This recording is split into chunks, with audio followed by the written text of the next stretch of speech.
नमस्कार, nation first में आपका स्वागत है। मैं हूं कीर्ति तोमर। रुक करते हैं खबरों का।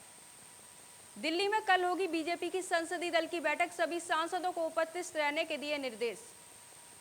दिल्ली में कल बीजेपी ने संसदीय दल की बैठक बुलाई है, जिसमें बीजेपी ने सभी लोकसभा और राज्यसभा सांसदों को उपस्थित रहने का निर्देश दिया है।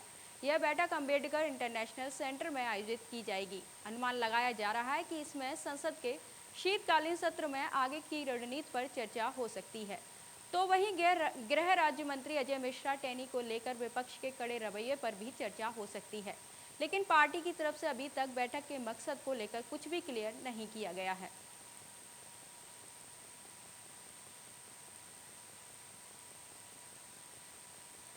चुनाव सुधार से जुड़ा बिल संसद में हुआ पेश, विपक्ष ने की स्टैंडिंग कमेटी के पास भेजने की मांग। संसद के शीतकालीन सत्र में फर्जी मतदान को रोकने के लिए चुनाव सुधार विधेयक लोकसभा में पेश कर दिया गया है। अब मतदाता सूची को आधार कार्ड से जोड़ा जाएगा।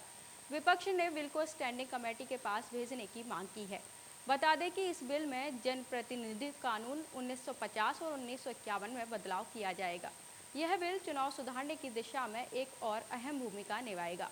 केंद्रीय कैबिनेट की बैठक में इन बदलावों को मंजूरी दी गई थी, लेकिन विपक्षी पार्टियों ने इस बिल के पास होते ही मोर्चा खोल दिया। उनकी मांग है कि इसे वापस संसदीय समिति के पास भेजा जाए, ताकि विस्तृत रूप से इसका अध्ययन किया जाए।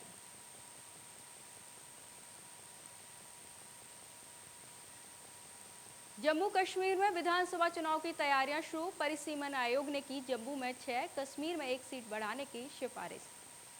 जम्मू कश्मीर में विधानसभा चुनाव की तैयारियां शुरू हो गई हैं। चुनाव से पहले राज्य में डिलिमिटेशन की प्रक्रिया अब अंतिम चरण में पहुंच गई है।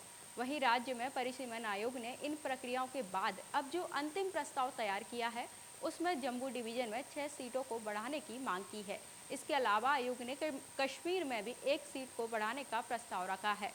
दिल्ली में हुई परिसीमन आयोग की बैठक में इन प्रस्तावों को लेकर चर्चा हुई। बैठक में नेशनल कॉन्फ्रेंस के नेता फारूक अब्दुल्ला, केंद्रीय मंत्री जितेंद्र सिंह समेत कई बड़े नेता शामिल हुए, जिसमें से बड़ी बात यह निकलकर सामने आई है कि जम्मू कश्मीर में पहली बार अनुसूचित जाति को प्रतिनिधित्व करने का मौका दिया जाएगा।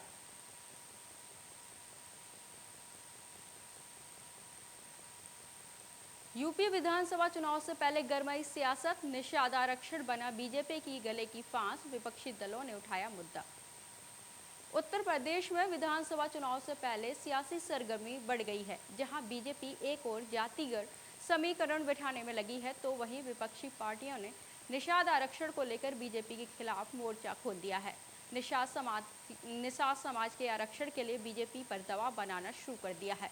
निषाद पार्टी के अध्यक्ष संजय निषाद ने बीजेपी से 2 टूक कह दिया कि निषाद समाज को आरक्षण नहीं मिला तो समर्थन भी नहीं मिलेगा। वहीं सपा के अखिलेश यादव से लेकर वीआईपी पार्टी के मुकेश सहनी ने भी निषाद आरक्षण का मुद्दा उठाया है।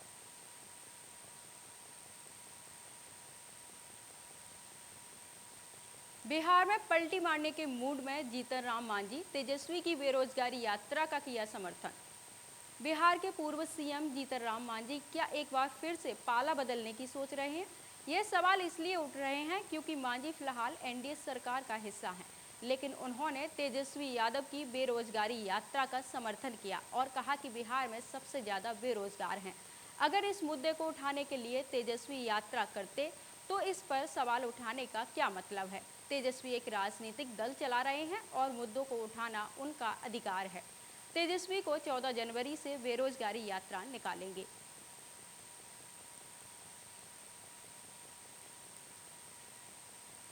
झारखंड में पेट्रोल डीजल की बढ़ती कीमतों का विरोध, 21 दिसंबर को पूरे राज्य में पेट्रोल पंप रहेंगे बंद। झारखंड में पेट्रोल डीजल की बढ़ती कीमतों को लेकर पेट्रोलियम डीलर्स एसोसिएशन ने हड़ताल करने का ऐलान कर दिया है। 21 दिसंबर को पूरे राज्य में पेट्रोल पंप बंद रहेंगे।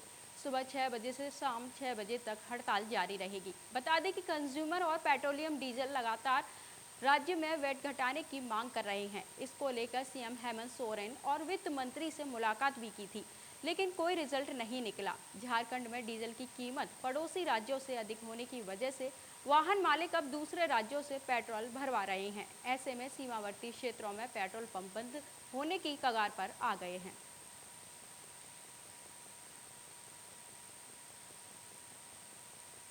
बिहार के बोधगया पर कोरोना का असर, बोध भिक्षुओं के पड़े खाने के लाले, वियतनाम कर रहा आर्थिक मदद। बिहार के बोधगया पर कोरोना का बेहद बुरा असर पड़ा है। ज्ञान नगरी बोधगया में पर्यटकों की संख्या में कमी की वजह से बौद्ध भिक्षुओं की जिंदगी सबसे ज्यादा प्रभावित हुई है। यहाँ ऐसी नौबत आ गई है कि बौद्ध भिक्षुओं के खाने के लाले तक पड़ गए हैं। वहीं वियतनाम इस संकट के समय बौद्ध भिक्षुओं की मदद के लिए आगे आया है और यह स्थिति करीब 14 महीनों से ऐसी ही बनी हुई है। हालांकि बौद्ध श्रद्धालुओं को वियतनाम की मदद से भोजन कराया जा रहा है। बता दें कि कोरोना के चलते अंतर्राष्ट्रीय उड़ानों के बंद होने की वजह से यहां विदेशी सैलानियों का आना भी बंद हो गया है, जिसमें बोधगया के सन्नाटा फैला हुआ है।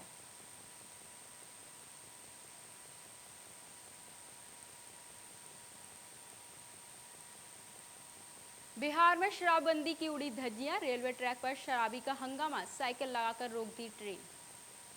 बिहार में शराबबंदी है, लेकिन शराब पीकर हंगामा करने वालों की कमी नहीं है। एक ऐसा ही मामला सीतामढ़ी जिले से सामने आया है। शराब के नशे में धुत एक युवक ने रेलवे ट्रैक पर साइकिल खड़ी करके ट्रेन को रोक दिया। ट्रेन का बार बार हॉर्न बजने पर भी युवक वहां से हटा नहीं और ना ही उसने अपनी साइकिल वहां से हटाई।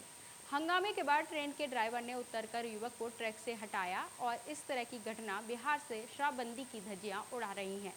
प्रशासन से गुजारिश है कि ऐसे लोगों पर सख्ती से कार्रवाई की जाए।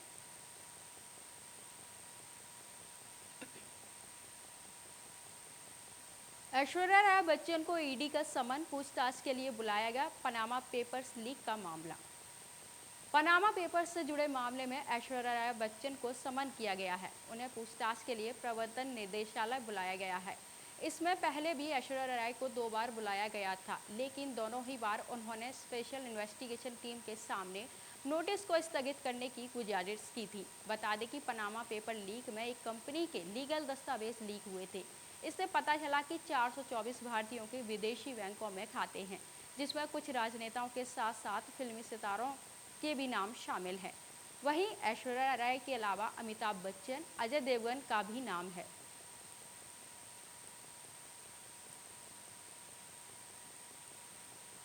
मध्य प्रदेश की बेटी के बुलंद हौसले, पढ़ाई के लिए दूसरों के खेतों में किया काम, 7 साल बाद मिला सेना में मौका। मध्य प्रदेश के राजगढ़ जिले की बेटी के बुलंद हौसलों ने अपनी सफलता का परचम लहरा दिया है। एक गरीब परिवार की बेटी फौज की ट्रेनिंग कर पहली बार वर्दी में अपने गांव आई, तो ग्रामीणों ने उनका फूल माला पहनाकर स्वागत किया।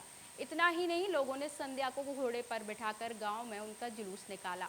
संध्या नरसिंहगढ़ तहसील के पिपल्या गांव की रहने वाली हैं। उनके पिता देवचंद भिलाला मजदूरी करते हैं। बता दें कि संध्या का साल 2021 में सीमा सुरक्षा बल बीएसएफ में चयन हुआ था, लेकिन संध्या का यहां तक का पहुंचने का सफर बिल्कुल भी आसान नहीं था। उन्होंने अपनी स्कूल की पढ़ाई के लिए दूसरों के खेतों में मजदूरी भी की है।